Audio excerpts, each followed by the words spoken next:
এই মিথ্যা মামলা দিয়ে আমাদের হাইকোর্টের রায়কে বদলানো যায় না, যাবে না। দিনে দিনে মিথ্যা। ন্যাশনাল ইনস্টিটিউট অফ টেকনোলজি অর্থাৎ এনআইটি, এই এনআইটি ক্যান্টিনের কর্মীদের ছাঁটাই, তারই প্রতিবাদে গেটের সামনে বিক্ষোভ করল এই এনআইটির ক্যান্টিনের সমস্ত কর্মীরা। তাদের সঙ্গে যোগদান করেন দুর্গাপুরের বিজেপির বিধায়ক। দ্রুত কাজে ফিরিয়ে না দেওয়া হলে বৃহত্তর আন্দোলনের পথে হাঁটার হুঁশিয়ারি দিয়েছেন বিধায়ক। জানা গেছে 2003 সালে কেন্দ্রীয় প্রতিষ্ঠান রিজিওনাল ইঞ্জিনিয়ারিং কলেজ অর্থাৎ আরই কলেজ এনআইটিতে উন্নীত হয়েছে। তখন আরই কলেজে হোস্টেলের ক্যান্টিনে 37 জন অস্থায়ী কর্মী হাইকোর্টে মামলা করেন স্থায়ীকরণের জন্য। বিক্ষোভকারীদের দাবি, আমরা 37 জন অস্থায়ী কর্মী স্থায়ীকরণের জন্য হাইকোর্টে মামলা করেছিলাম। বর্তমানে 5 জনের মৃত্যু হয়ে গেছে। সেই মামলায় আমরা জিতেই যাই।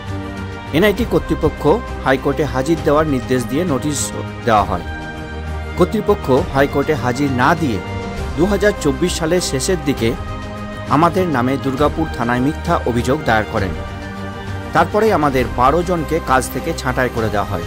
বাকিদের এই এপ্রিল মাসে কাজ থেকে ছাঁটাই করে দেওয়ার হুঁশিয়ারিও দেওয়া হয়েছে। তারই প্রতিবাদে 10 দিন ধরে আমরা অবস্থান অনশন শুরু করেছি। দ্রুত আমাদের কাজে পুনর্বহাল করা না হলে আমরণ অনশনের পথেই হাঁটব আমরা। বিক্ষোভে সামিল হয়ে বিজেপির বিধায়ক বলেন, এভাবে কাউকে কাজ থেকে ছাঁটাই করা যায় না। কেন ছাঁটাই করা হলো তা নিয়ে ম্যানেজমেন্টকে জিজ্ঞাসা করব। দ্রুত যদি কাজে পুনর্বহাল করা না হয় তাহলে আমি কেন্দ্রীয় শিক্ষা প্রতিমন্ত্রী ডাক্তার সুকান্ত মজুমদারকে বিষয়টি জানাবো। তারপরেও সমস্যার সমাধান না হলে ছাঁটাই হওয়া কর্মীদের সঙ্গে নিয়ে বৃহত্তর আন্দোলনের পথেই হাঁটব।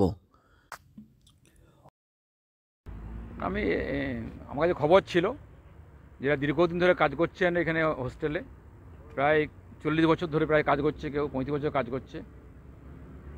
মানে এনআইটি হওয়ার পরে আরই কলেজ ছিল, আরই কলেজ এনআইটি হলো, থেকে এখান থেকে এক কথায় সেই জায়গাতে সর করে দেওয়া হয়েছে। এখন যারা বক্তব্য হচ্ছে যে 1 জানুয়ারি থেকে বের করে দেওয়া হয়েছে, তারা অনশন করছেন।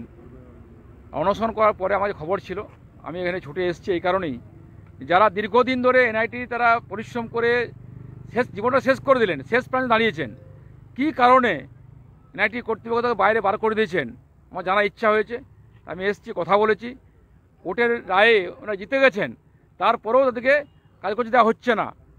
কোন অজ্ঞাত কারণে, কিসের কারণে, সেই বিষয়ে জানতে এসেছি। আমি কথা বললাম, হাতে পেপার নিলাম। যদিও এই আন্ডারটা সুকান্ত মজুমদারের আন্ডারে আছেন, আমাদের রাজ্য সভাপতি আছেন, মিনিস্টার আছেন, আমি কথা বলবো। তার আগে ডাইরেক্টর যারা আছেন বা আমাদের এখানে যারা কর্তৃপক্ষ আছেন, আমি কথা বলার পরে আমি বলতে পারবো যে কী উদ্দেশ্য, কেন এটা করছে, কী কারণে করছে। আমার যেটা মনে হয়েছে ব্যক্তিগতভাবে, দেখেছি এখানে অনেক অবৈধভাবে লোক ঢুকে এখানে। অন্যদিকে পশ্চিম বর্ধমান জেলা তৃণমূলের সহ সভাপতি উত্তম মুখোপাধ্যায় কটাক্ষ করে বলেন, কেন্দ্রীয় সরকারের সংস্থা এই এনআইটি, সেখানে কর্মীরা সুরক্ষিত নেই, কাজ থেকে বের করে দেওয়া হচ্ছে তাদেরকে। আবার তাদের সঙ্গেই আন্দোলন করে নাটক করছেন বিজেপির বিধায়ক। আমরা ওই ছাঁটাই কর্মীদের পাশেই আছি। হ্যাঁ, আমি শুনেছি এনআইটি কলেজের সামনে যাদেরকে চাকরি থেকে বসিয়ে দেওয়া হয়েছিল তারা অবস্থান ধর্মঘট করছিল এবং তাদের নিজেদের ন্যায্য দাবি। আমি জানি কেন্দ্রীয় সরকারের যারা এইখানকার বিধায়ক আছেন, তিনি একটা নাটক তৈরি করে তাদের সঙ্গে কথা বলে তাকে আবার কি করে কাজে লাগানো যায় সেটা উনি হয়তো কথা দিয়েছেন। তো এত নাটক করার কি আছে? ওদের জেনে রাখা উচিত পৌষ মাস লক্ষ্মী মাস, সেই তার মধ্যে লোক বসিয়ে দেওয়া তাদের কত বড় অন্যায় হচ্ছে সেটা তাদের দলের বোঝা উচিত, ভারতীয় জনতা পার্টি। এবং লক্ষ্মী ছাড়া দল এই পৌষ মাসেই তার বাতাস নড়ে গেল। কেন্দ্রের সরকার বেশি দিন আর থাকবে না। কেন্দ্রের সরকারের যিনি প্রধানমন্ত্রী হবেন তার নাম মা মমতা বন্দ্যোপাধ্যায়। যদিও অভিযোগ ভিত্তিহীন বলেই দাবি করেছেন এনআইটির ডিরেক্টর অরবিন্দ চৌবে। তিনি বলেন, বর্তমানে হোস্টেলের ক্যান্টিনগুলি পড়ুয়ারাই চালাচ্ছে। সংস্কারের কাজ হচ্ছে বলে ক্যান্টিনে এখন কাজ কিছু বন্ধ আছে, তবে আমাদের তরফ থেকে কাউকেই বের করে দেওয়া হয়নি। ये सब जो नौकरी से निकले हैं, हमने तो कोई उनको नौकरी से नहीं निकाला। ये खुद स्टूडेंट रन मेस में काम करते थे और बच्चों के रिक्वेस्ट पर वो जो हॉस्टल्स हैं उसको आउटसोर्स किया गया है। आउटसोर्स करने के बाद जैसे हमको बताया गया कि उनको हमने नौकरी का ऑफ़र दिया, लेकिन कुछ लोग उसमें से गए, कुछ लोग नहीं गए। जो नहीं गए ये लोग शायद बाहर बैठे हुए हैं और इनका केसेस जो है हाई कोर्ट में चल रहा है। और जैसे ही कोर्ट का कोई भी जो भी कुछ कोर्ट का आदेश होगा, इंस्टीट्यूट उसको मानेंगे। ये लोग बोल रहे हैं जो आउटसोर्सिंग जो है वो कर रहे हैं तो वहाँ हम लोग को बोल रहे हैं भेजने के लिए। हम लोग तो नहीं, हम किसी को नहीं करेंगे जाइए।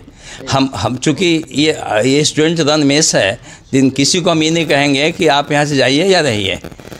इन